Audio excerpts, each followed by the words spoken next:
اے پیغمبر صلی اللہ علیہ وآلہ وسلم، لوگوں سے کہہ دو کہ میرے پاس وحی آئی ہے کہ جنوں کی ایک جماعت نے اس کتاب کو سنا تو کہنے لگے کہ ہم نے ایک عجیب قرآن سنا جو بھلائی کا رستہ بتاتا ہے، سو ہم اس پر ایمان لے آئے، اور ہم اپنے پروردگار کے ساتھ کسی کو شریک نہیں بنائیں گے، اور یہ کہ ہمارے پروردگار کی شان بہت بلند ہے، وہ نہ بیوی رکھتا ہے نہ اولاد، اور یہ کہ ہم میں سے کوئی بے وقوف اللہ کے بارے میں جھوٹ گھڑتا ہے، اور ہمارا یہ خیال تھا کہ انسان اور جن اللہ کی نسبت جھوٹ نہیں بولیں گے، اور یہ کہ بعض بنی آدم بعض جنات کی پناہ لیا کرتے تھے تو اس سے ان کی سرکشی اور بڑھ گئی تھی،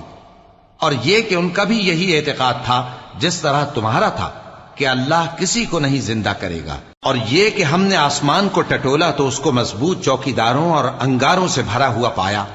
اور یہ کہ پہلے ہم وہاں بہت سے